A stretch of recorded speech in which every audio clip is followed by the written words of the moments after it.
استعمال کرتی ہے۔ کیا آپ جانتے ہیں یہ موبائل فون کس بنیاد پر خریدے جاتے ہیں؟ صرف اور صرف کیمرے کی بنیاد پر خریدے جاتے ہیں، اور کیمرے کے بنانے والے بھی ابن ہیثم ہے۔ چشمے اور کیمرے کی ایجاد ابن ہیثم نے کی، اور یہی علم جب الادریسی کے پاس آیا تو انہوں نے دنیا کو پہلا نقشہ بنا کر دیا۔ یہی علم جب الجزری کے پاس آیا تو آج ہم 3 منزل 5 منزل 10 منزلوں کے عمارات دیکھتے ہیں۔ ان عماراتوں میں پانی اوپر پہنچانے کے لیے جس میتھڈ کا استعمال کیا جاتا ہے اسے کرنک شافٹ کہتے ہیں، اور کرنک شافٹ کے ایجاد کرنے والے الجزری ہے۔ ورنہ ان بڑی بڑی عمارتوں بڑی بڑی بلڈنگوں کا تصور نہیں ہوتا۔ اور یہی علم جب عباس ابن فرناس کے پاس آیا تو آج ہم آسمان میں اڑ رہے ہوائی جہاز، ہیلی کاپٹرز، پیراشوٹ، گلائڈرز کو دیکھتے ہیں۔ یہ تمام کی تمام عباس ابن فرناس کی دین ہے، کیونکہ وہ پہلے شخص تھے جنہوں نے یہ سوچا کہ انسان اڑ سکتا ہے اور انسان کو اڑنا چاہیے، اور اس کے لیے انہوں نے کچھ تجربات کیے، اور اسی تجربات کی وجہ سے ان کی وفات ہو گئی، کیونکہ انہوں نے ایک گلائڈر بنایا تھا جس میں یہ ٹیل بنانا بھول گئے تھے، اور وہ گلائڈر کریش ہو گیا جس کی وجہ سے ان کی وفات ہو گئی۔ لیکن جب آپ انٹرنیٹ پہ سرچ کریں گے تو آپ کو فادر آف ایویشن کہے جانے والے رائٹ بردرز ملیں گے، لیکن جب آپ اور ڈیپلی سے ریسرچ کریں گے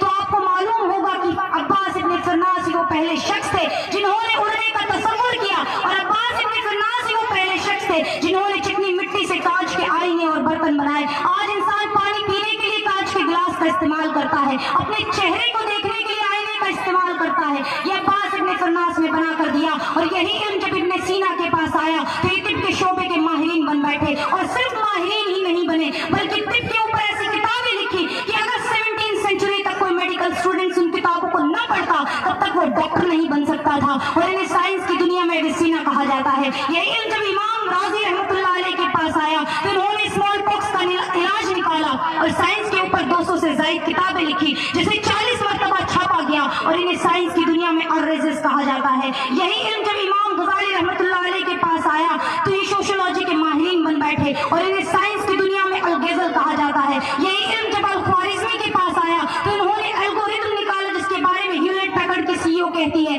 کہ اگر الگوریتم نہیں ہوتا تو کمپیوٹر کا تصور نہیں ہوتا۔ اور یہی علم جب الظہر کے پاس آیا تو انہوں نے میڈیکل سرجری اکوپمنٹس نکالے جو آج بھی ڈاکٹر سرجری کرتے وقت استعمال کرتے ہیں، اور انہیں سائنس کی دنیا میں الزورس کہا جاتا ہے۔ یہی علم جب محمد ظہیر الدین بابر کے پاس